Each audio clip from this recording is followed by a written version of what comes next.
Morning dear students. जैसा कि मैंने पिछले लेक्चर में बताया था कि यूनिट 1 में 2 टॉपिक और हैं, जिसमें से आज हम चर्चा करेंगे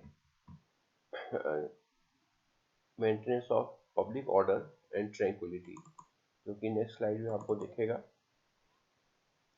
ये पिछले लेक्चर के लास्ट स्लाइड में मैंने इसको दिखाया भी था। तो maintenance of public order and tranquillity के जो प्रोविजन है सीआरपीसी में, वो सेक्शन 129 से 148 तक है और ये 4 पार्ट में डिस्ट्रीब्यूटेड है, ABCD, जैसा कि आप देख पा रहे हैं स्लाइड में। और इसमें से पहला अनलॉफुल असेंबलीज 129 टू 132, इसमें क्या प्रोविजन है इसकी हम अब देख लेते हैं आगे। यहाँ पे जैसा कि आप दिख रहा है आपको, 129 सेक्शन 129 की जो हेडिंग है वो है dispersal of assembly by use of civil force, यानी बल प्रयोग के द्वारा, सिविल बल के प्रयोग के द्वारा जमाव को तितर बितर करना। दोनों लैंग्वेज में वीडियो बहुत लंबा हो जाता है, इसलिए मैं इंग्लिश में तो यहाँ पे लिखा हुआ है और इसका हिंदी वर्जन मैं रीड आउट कर देता हूँ और उसके बाद इसको एक्सप्लेन कर देंगे। 29 सब क्लॉज 1 सबसे पहले ये कहता है कि कोई कार्यपालक मजिस्ट्रेट या पुलिस थाने का भारसाधक अधिकारी या ऐसे भारसाधक अधिकारी की अनुपस्थिति में उप निरीक्षक की पंक्ति से अनिम्न कोई पुलिस अधिकारी, यानी इस पूरे प्रोविजन में मिनिमम अधिकार किसके पास है? ASI लेवल से नीचे किसी को नहीं, तो मिनिमम ASI लेवल का व्यक्ति हो सकता है। किसी विधि विरुद्ध जमाव को या 5 या 5 से अधिक व्यक्तियों के किसी ऐसे जमाव को जिसमें लोक शांति विक्षुब्ध होने की संभावना है, तितर बितर होने का समादेश दे सकता है। और तब ऐसे जमाव के सदस्यों का यह कर्तव्य होगा कि वे तदनुसार तितर बितर हो जाए। यानी जब कभी भी 144 सीआरपीसी लागू की जाती है, आपने खूब सुना होगा अखबारों में 144 सीआरपीसी, हालांकि इसके प्रोविजन आगे आएंगे, जब वहां पे आएंगे डिस्कस करेंगे। और विधि विरुद्ध जमाव, ये शब्द भी आपने आईपीसी पढ़ते हुए सुना होगा। तो आईपीसी के सेक्शन 149 में इसको ऑफेंस बताया गया है। विधि विरुद्ध जमाव के द्वारा जब कॉमन ऑब्जेक्ट को प्रोसीड करने में कोई कार्यवाही की जाती है, तो उस वक्त वो अपराध घोषित किया गया है। तो इसलिए, और उससे पहले सेक्शन 144 सीआरपीसी में जब लागू किया थे तो 5 व्यक्ति एक जगह इकट्ठा हो जाते, वो विधि विरुद्ध जमा हो जाता है। तो इसको सेक्शन 144 सीआरपीसी और सेक्शन 149 आईपीसी दोनों के साथ मिला के जब आप पढ़ेंगे तो इसकी स्थिति बिल्कुल क्लियर आपको समझ में आएगी। तो 129 सब क्लॉज 1 सिर्फ इतना कहता है कि अगर पहले से ऐसा आदेश लागू है कि विधि विरुद्ध जमाव इकट्ठा नहीं करना है, तो विधि विरुद्ध जमाव कब होगा? जब 5 या 5 से अधिक व्यक्ति एक जगह इकट्ठा हो जाएंगे। तो अगर कभी ऐसा एक जगह इकट्ठा होता है तो पुलिस मजिस्ट्रेट के आदेश पर या पुलिस का भारसाधक अधिकारी, थाना अधिकारी, जो भी, या एटलीस्ट मिनिमम ASI लेवल के आदमी को यह अधिकार है, व्यक्ति को, कि वो उससे कहे कि भाई आप लोग तितर बितर हो जाइए, यानी डिसबर्स हो जाइए। और अगर डिसबर्स नहीं होते हैं तो उसके बाद की क्या कार्रवाई होगी, ये आगे बताया गया है। यानी फिलहाल तो सेक्शन क्लॉज 1 में सिर्फ इतना कहा गया है कि वो जो है उन्हें तितर बितर होने का आदेश देगा। अब उसके बाद देखिए सब क्लॉज 2 क्या कहता है। सब क्लॉज 2 ये कहता है कि यदि ऐसा समादेश दिए जाने पर ऐसा कोई जमाव तितर बितर नहीं होता है, या यदि ऐसे समादिष्ट हुए बिना वह इस प्रकार से आचरण करता है जिससे उसका तितर बितर न होने का निश्चय दर्शित होता है, यानी जब मूवमेंट निकाले जाते हैं, कोई प्रोसेसन निकाले जाते हैं और उससे शांति भंग होने की आशंका है, तो पुलिस पहले तो ये कहती है माइक पर जोर से कि आप लोग यहाँ से चले जाएं, भीड़ इकट्ठा न होने दें। लेकिन इस बात का अगर कोई प्रभाव नहीं पड़ता, ऐसा दर्शित होता है कि वो भीड़ वहां से हटने की उम्मीद, हटने की संभावना नहीं है, तो फिर क्या होगा? उस जमाव का बल के द्वारा तितर बितर न होने का निश्चय दर्शित होता है, तो उपधारा 1 के निर्दिष्ट, उपधारा 1 के निर्देश यानी उपधारा 1 में जो अधिकारी बताए गए यानी कार्यपालक मजिस्ट्रेट या पुलिस अधिकारी उस जमाव को बल द्वारा तितर बितर करने की कार्यवाही कर सकता है, यानी लाठीचार्ज। अब उस कार्रवाई में ये नहीं लिखा हुआ है यहाँ पे सीआरपीसी में कि क्या करेगा, लेकिन उसकी स्टार्टिंग जो है वो लाठीचार्ज से ही होती है। पहले उसको इंस्ट्रक्शंस दिए जाते हैं, ओरली भी दिया जा सकता है, माइक पे भी दिया जा सकता है पहले। उसके बावजूद अगर वो नहीं हटते हैं तो लाठीचार्ज का एक ऑप्शन होता है। हालांकि आजकल दूसरे ऑप्शंस भी आ गए हैं, दूसरे ऑप्शंस ये आ गए हैं कि उसमें पानी का फव्वारा छोड़ा जाता है, सर्दियों के दिन में पानी का फव्वारा छोड़ा जाता है, या फिर कई बार आंसू गैस भी छोड़े जाते हैं, लेकिन ये बहुत एडवांस स्टेज है आंसू गैस वगैरह छोड़ने। तो तितर बितर करने की कार्रवाई कर सकता है, और किसी पुरुष से जो सशस्त्र बल का अधिकारी नहीं है, अधिकारी या सदस्य नहीं है और उस नाते कार्य नहीं कर रहा है, ऐसे जमाव को तितर बितर करने के प्रयोजन के लिए और यदि आवश्यक हो तो उन व्यक्तियों को जो उनमें सम्मिलित है इसलिए गिरफ्तार करने और परिरुद्ध करने के लिए ऐसा तितर बितर ऐसा जमाव तितर बितर किया जा सके या उन्हें विधि के अनुसार दंड दिया जा सके, सहायता की अपेक्षा कर सकता है। तो एक तो इसमें दो बातें इसमें छिपी हुई है। एक तो ये कि सब क्लॉज 1 में 5 या 5 से अधिक व्यक्ति इकट्ठा हो गए कहीं पर तो उसको तितर बितर होने का आदेश देगा, और सब क्लॉज 2 ये कहता है कि अगर उस आदेश की पालना में लोग तितर बितर नहीं होते हैं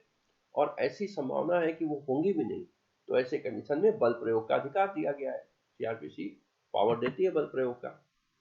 और बल प्रयोग जब किया जाएगा तो उसमें ऐसा कोई व्यक्ति जो कि इनके फोर्स का सदस्य नहीं है उसकी सहायता भी ली जा सकती है। तो विशेष तौर पर 129 सब क्लॉज 2 दो तरह की पावर्स देता है, एक तो बल प्रयोग का पावर देता है, दूसरा आम जन की सहायता का भी पावर देता है, और तीसरा अरेस्ट करने तक के भी प्रोविजन इसमें है कि अगर जरूरी समझे तो कुछ व्यक्ति को अरेस्ट भी किया जा सकता है। सामान्य तौर पर आप देखेंगे जब कोई धरना प्रदर्शन मूवमेंट वगैरह होता है तो लीड करने वाले 2-4 लोग होते हैं, अगर उन 2-4 लोगों को अरेस्ट कर लिया जाए तो वो भीड़ अपने आप तितर बितर हो जाती है। तो ये प्रोविजन आमतौर पर सोसाइटी में अक्सर देखने को मिलता है, लेकिन बीइंग अ लॉ स्टूडेंट आपको ये जानना चाहिए कि प्रोविजन के अधिकार कहाँ पर है। तो 129 CrPC sub clause 1 sub clause 2 मिलके इस बात को इसका अधिकार देता है। अब इसके बाद सेक्शन 130 आ जाता है, जमाव को तितर बितर करने के लिए सशस्त्र बल का प्रयोग, यानी आर्म फोर्स का प्रयोग कब किया जाएगा। आर्म फोर्स का मतलब हो गया कि उसमें बंदूकें चलेंगी, गोलियां चलेंगी। तो इसमें 3 सबसेक्शन दिए गए हैं, जिसमें पहला है जो यहाँ पे आपको दिख रहा है कि पहले इसकी हेडिंग देख लीजिए, use of arm force to disperse assembly, यानी जमाव को तितर बितर करने के लिए सशस्त्र बल का प्रयोग।